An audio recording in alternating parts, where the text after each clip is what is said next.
રાજ્યમાં આકરી ગરમી સાથે હવે માવઠાની આગાહી કરવામાં આવી છે। 3 થી 10 મે સુધી રાજ્યમાં કમોસમી વરસાદની આગાહી કરાઈ।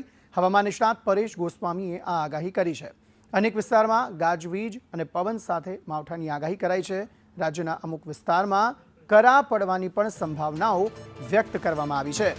આકરી ગરમી સાથે માવઠાની આગાહી હવામાન નિષ્ણાત પરેશ ગોસ્વામી દ્વારા કરવામાં આવી છે। એટલે કે જે કાળઝાળ ગરમી પડી રહી છે તેમાં મહદઅંશે રાહત જે છે તે મળી શકે। જો કે આ માવઠાના કારણે ખેડૂતો ચિંતિત જરૂર જણાઈ રહ્યા છે।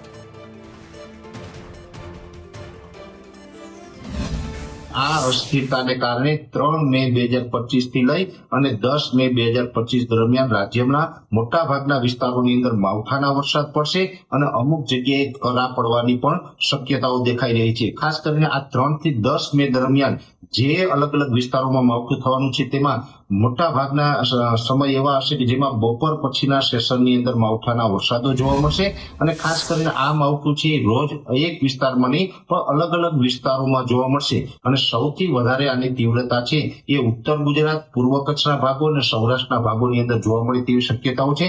ખાસ કરીને ઉત્તર ગુજરાતના જે ભાગો છે એમાં 3 અથવા તો 4 તારીખથી માવઠા પડવાની શરૂઆત થશે અને એમાં વાવ, થરાદ, બનાસકાંઠા, સાબરકાંઠા, પાટણ, મહેસાણા જેવા તમામ વિસ્તારોની અંદર આ માવઠું થઈ શકે છે। પૂર્વ કચ્છના ભાગો એટલે કે રાપર અને ભુજ, ભચાઉ જેવા વિસ્તારોની અંદર પણ 3 થી લઈ અને 6 તારીખ દરમિયાન માવઠાના ઝાપટા